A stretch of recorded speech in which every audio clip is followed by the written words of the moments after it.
The lochs and riverways of Scotland hold many secrets beneath their dark waters. Some we have even seen before, but perhaps none are more chilling than the legend of the Kelpie, a mysterious aquatic horse said to lure unsuspecting travelers to their doom. For centuries, witnesses have described encounters with a beautiful, black, equine creature with a glistening mane of dripping weeds, often spotted near the water's edge, watching quietly in the gathering dusk. The story goes that those who dare to reach out or touch its mane or mount its back find themselves trapped, fused to the beast's hide, pulled toward the water as it plunges into the cold depths below. On the surface, these tales appear to be nothing more than superstition, a cautionary fable warning children and wanderers alike to keep their distance from treacherous waters. Yet, as I've learned through years of investigation, nature often conceals truths more astounding than any myth. These so-called water horses are not supernatural spirits, but nor are they horses at all. They are rather one of the most extraordinary examples of animal mimicry ever documented. The Kelpie occupies a distinct place in Celtic folklore. While the finer details shift from one region's story to the next, a few threads remain fairly consistent. Nearly every account describes a horse-like presence lingering at the water's edge, its mane dark and dripping with aquatic plants, its coat often a deep, gleaming black. Now and then, a rare pale Kelpie appears in the old tales, standing out even more sharply against the fading light of dusk. Some say the creature can even take on human form. Though it can't entirely mask its true nature, the retaining of hooves are a frequent giveaway. The Kelpie's hunting strategy, as related in folklore, is remarkably specific. It waits in places where travelers must pass, blending into the twilight. Those who venture near often believe they've stumbled upon a harmless stray, perhaps an abandoned horse in need of aid. But even that first step closer often seals the victim's fate. Witnesses speak of hands drawn irresistibly toward the creature's slick hide, of sudden dread too late realized. In these accounts, victims find themselves stuck fast to the Kelpie's body as it drags them under the dark, unyielding water. Tales vary on how the Kelpie claims its victims, but in almost all cases, it thrives on deception. Parents in rural communities once warned their children never to approach a lone horse near a river or loch, especially one lacking any sign of bridle or rider, yet showing no fear of human presence. One particularly grim account, dating back to the late 18th century, describes a group of 7 children who climbed onto what they took for a docile, unattended horse near a lake's edge. Only one child escaped, and he later spoke of how the creature's back had stretched unnaturally to hold them all, before it plunged beneath the surface. My investigation would soon reveal that even such outlandish claims hold surprising grains of truth. The investigation that brought us face to face with the truth of the Kelpie began as many of our field studies do, with whispers and rumors. My team and I, or what's left of it, were dispatched to the Scottish Highlands to look into a string of livestock disappearances. Multiple sheep had gone missing without a trace. No scattered wool, no blood trails, nothing that suggested a known predator. Multiple witnesses described seeing a horse, dark and watchful, lingering at the water's edge, too still, too calm. It was one elderly shepherd's account in particular that caught my attention. It moved like black water, he said, his voice barely above a whisper. I intuited then that we were dealing with something beyond the scope of a simple predator. Even so, our initial surveys proved frustrating. Thermal imaging revealed nothing of note in the bodies of water we sought out, and sonar detected only the expected fish populations. After several unsuccessful nights, we took a more direct approach and set up a tethered goat near the water's edge. We also installed underwater cameras to monitor the area. This would prove to be our breakthrough. In short, my valued listener, what emerged from the depths that night was no horse. The footage revealed a large cephalopod using sophisticated mimicry to hunt its prey. We had discovered what I have called Limnopus hippomorphus. As I've discovered firsthand, the worlds of science and mythology are complex and ever-changing, and each exploration leads to 1,000 new trails to follow. Novelists, video game designers, and dungeon masters know this as well, and they all know the pain of simply keeping track of everything as they make it ready to share with the world. But with World Anvil, even the most complex world building is a breeze. With 25 world building article templates, you can write up detailed accounts and format them in wiki-style presentations. Then map out everything from species and races to regions, characters, diseases, and magic systems, and effortlessly link them together with the built-in auto-linker function. Plus, World Anvil is always adding new features. For example, their built-in writing experience has just been fully revamped, with block-based editing, easy image insertion, and much more. So now it is truly what you see is what you get, and I for one am loving it. And once you've begun to forge your world, all of your entries are completely searchable. It makes it so much easier than sifting through documents and folders just to try to remember your character's birthday. Seriously, with World Anvil, the only thing holding you back is your own imagination. Now, if you want to check out World Anvil for yourself, which I highly recommend, simply visit worldanvil.com and use code POTATO at checkout for a staggering 51% off any yearly plan. So if you're a novelist, a dungeon master planning your next campaign, or you're just looking for a place to build out the ideas that have been rattling around in your head, World Anvil is not only the place to start, it's the place to grow and share all of your hard work. Link is in the description. Limnopus hippomorphus is a large freshwater octopus with a main body mass around 3 feet in length and arm span reaching 12 feet when fully extended. They typically reside in depths of 20 to 30 feet, moving closer to the shoreline primarily to hunt. Their natural coloration tends toward a deep black, though like other octopi, they possess chromatophores capable of texture and color changes. Hippomorphus frequently takes a distinctly equine form, presumably to appear unintimidating to potential prey. Our first encounter with Hippomorphus occurred when, as previously mentioned, we made the decision to use a tethered goat as bait.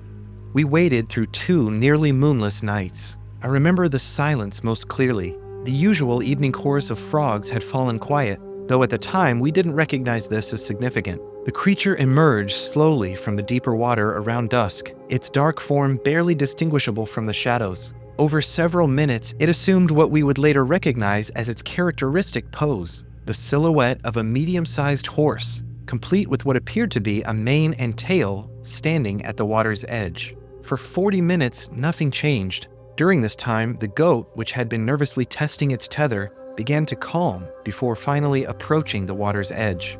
What happened next occurred so swiftly that even our high-speed cameras barely captured it.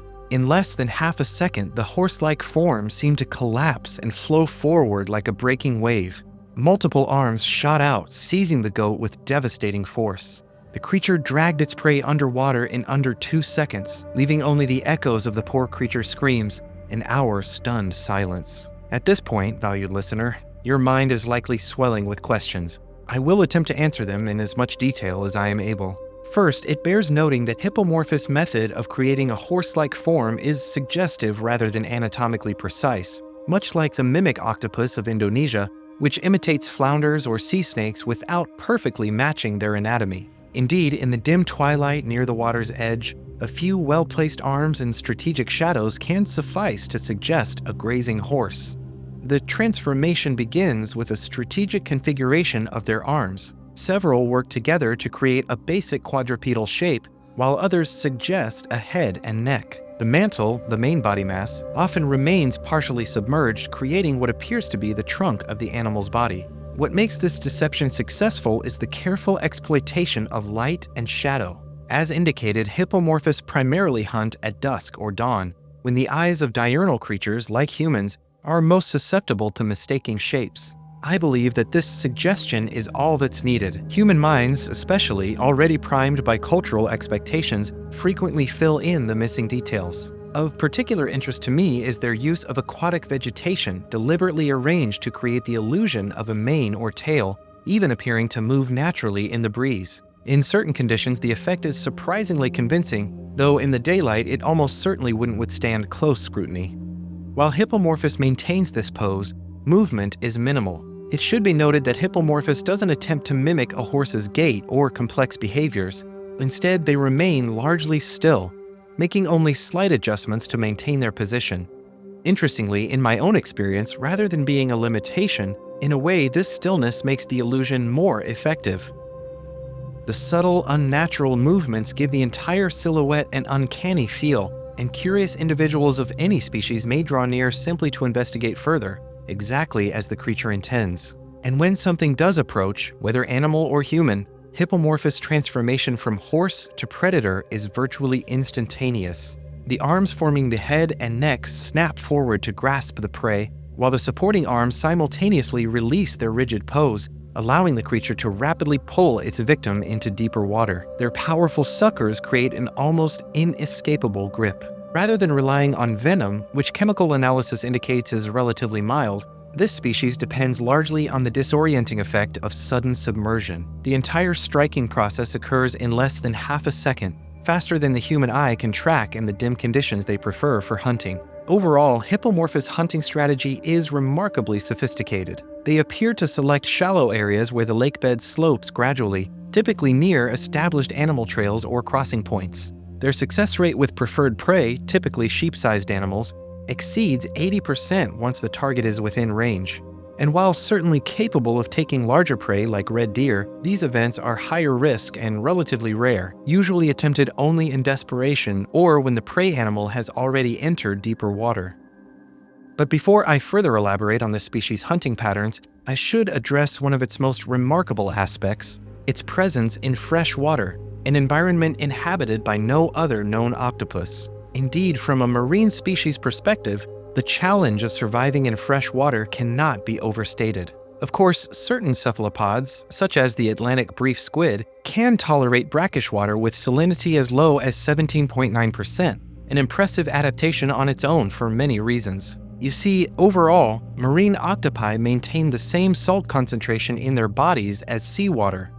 But in freshwater, an organism must actively pump ions into its cells to prevent them from swelling and bursting due to osmotic pressure. It is my hypothesis that these creatures descended from a marine cephalopod lineage trapped in what were once coastal inlets after the last glacial period. Over millennia, as saltwater turned brackish and then freshwater, only those individuals capable of tolerating lower salinities survived, thereby favoring traits like specialized ion transport cells and denser epithelial layers. Similar transitions have occurred in a handful of fish and crustacean species worldwide, though never to this extreme in an octopus. As a result of all these changes, modern Hippomorphus specimens appear to have developed specialized ionocytes in its gills, similar to those found in freshwater fish, which actively transport ions into its body to maintain proper osmotic balance. Additionally, it exhibits a denser epithelial layer, limiting water permeability, while increased mucus production provides an extra barrier against the influx of water. This latter adaptation, however, does appear to have come with certain trade-offs. The skin, which in marine octopi functions as a secondary site for gas exchange, now appears to play a reduced role in respiration. As a result, Hippomorphus relies more heavily on its gills, which have adapted to extract oxygen from typically oxygen-poor freshwater environments. As would be expected, this osmoregulation is extremely energy-intensive, requiring them to feed relatively often and to frequently seek out larger prey items. Like their marine relatives, Hippomorphus possesses highly developed chemoreceptors, which allow them to detect prey even in the murky conditions of their preferred habitat. While they can emerge partially onto land, the biomechanics of their muscular hydrostat system make extended terrestrial movement impractical. Instead, even when hunting, they remain partially submerged, using the buoyancy of the water to help maintain their distinctive pose. Paradoxically, it seems that all of these remarkable adaptations opened a rich ecological niche. The lochs offered ample prey, terrestrial mammals drawn to the water's edge, and few competing large predators. As a result, Hippomorphus transitioned from a marine hunter into a freshwater specialist, capitalizing on prey largely defenseless against an aquatic, shape-shifting predator. During the later part of our observations, on a particularly still evening in late July, our team was documenting what appeared to be plant-gathering behavior in this species, something we knew to be a common precursor to hunting activity. The light was failing quickly, and our photographic documentation had been, in my opinion, insufficient. Despite my colleagues' objections, I made the decision to approach the water's edge myself, hoping to capture clearer images of this process. I had admittedly grown somewhat complacent, having by this point observed their hunting pattern dozens of times. The specimen we'd been observing had maintained its usual dark coloration throughout the evening, but as I drew closer to the water's edge, Nearer to the subject of our observation, the creature's pigmentation began to shift to a pale, almost luminescent white, a variation we had never previously documented. In the failing light, the sudden contrast was startling. The pattern of color produced a rippling effect that seemed to flow across its body, creating a disorienting play of light and shadow against the dark water. Though it was for perhaps only a second or two, I have to admit that I was, for that very brief period of time, entirely transfixed. The specimen, however, only retreated slowly, its assumed shape crumbling as it sank beneath the calm waters. With the benefit of hindsight, I believe that those rapid shifts between light and dark triggered in me a natural startle response, that split second of paralysis that occurs when our brains encounter something unexpected. Using high-speed cameras and, as expected, we documented this creature's whitening display to be a complex interaction of its chromatophores producing rapid waves of contrasting patterns. The effect is similar to the dynamic displays documented in cuttlefish and other cephalopods, but with an important difference. The patterns appear specifically tuned to take advantage of the low-light conditions these creatures prefer. In short, these rapidly shifting patterns create a visual flicker that disrupts depth perception and may induce a brief hesitation, just long enough for the predator to strike. It is my belief that the effectiveness of hippomorphous visual disruption on humans implies a long history of occasional encounters. Over generations, this may have refined their ability to disorient us, not likely through a deliberate targeting of humans, but as a byproduct of honing techniques that also work on deer or sheep drawn to the shoreline. Still, these direct encounters are undoubtedly rare, and historical accounts likely reflect an era when people and livestock often moved through these landscapes at dusk. Today's cultural memory of the Kelpie, then, may simply be the lingering echo of a time when our habits placed us squarely in the path of a hidden predator. It would stand to reason, and you may have already gathered, that Limnopus hippomorphus' level of intelligence is quite high, even beyond the awareness required for their mimicry and hunting patterns. While marine octopi are known for problem-solving and tool use, these freshwater relatives are primarily focused on immediate survival advantages, improving hunting disguises, exploiting predictable prey movements, and occasionally leveraging another octopus's presence for tactical advantage. Take, for example, the two cases of apparent coordination between individuals that we documented. When pursuing an aquatic prey item, one octopus would take up a position nearer to the shore, while another remained hidden in deeper water, with the first driving the prey toward the second, and thereby creating an effective ambush strategy. Even more astoundingly, we observed juveniles studying adults' hunting techniques, watching as they positioned their arms and arranged vegetation to enhance their equine silhouette. These practice sessions showed clear improvement over time, which to me suggests a sophisticated capacity for learning that extends beyond simple trial and error. In short, Hippomorphus is by no means social in the way primates or wolves are, but their capacity for learning and occasional cooperative behavior is unprecedented even among cephalopods.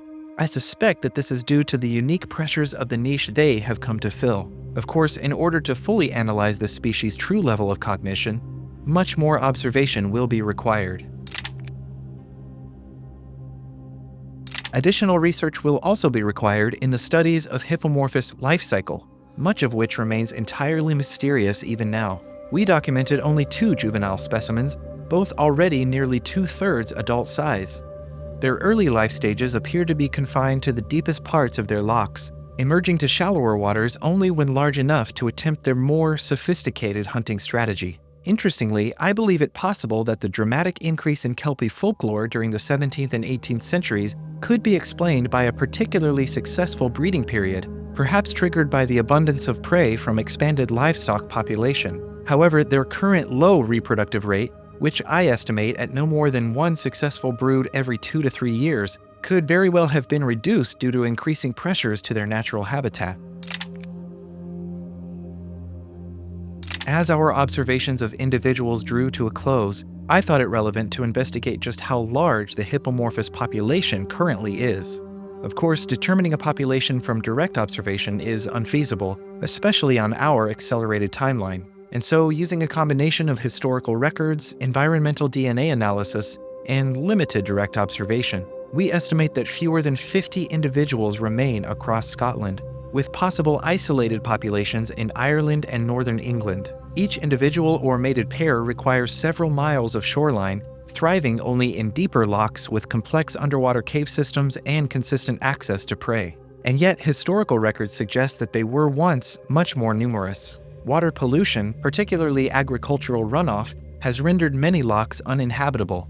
The increase in artificial lighting around bodies of water has restricted their hunting conditions, while modern fencing and altered grazing patterns have reduced opportunities for feeding. Most concerning, however, is their slow reproductive rate combined with their highly specialized nature. With only 2 successful broods documented during our entire observation period, these remarkable creatures appear perilously close to extinction, a situation made more precarious by their increasing isolation in disconnected water systems. For centuries, the tales of the Kelpie warned of dangers lurking just beneath those dark waters. As with so many others, we now know these myths not as pure fantasy, as to which the world at large seems content to reduce them. Instead, we see the garbled echoes of a real predator, one that emerged through extraordinary adaptation.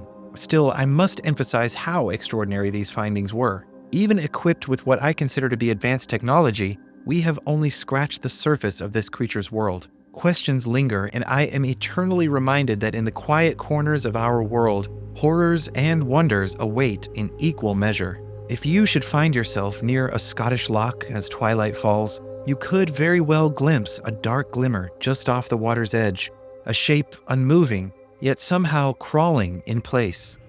Take a moment, my valued listener, to question your own eyes. Not all legends are born from imagination. Sometimes, if you dare to venture too close, nature herself will show you just how real they can be. This episode was heavily inspired by Jenny Wolf's morbidly wondrous and mysterious project, Trail of Cryptids. You can find out more at the link in the description. And as always, thanks for watching, and remember, you matter.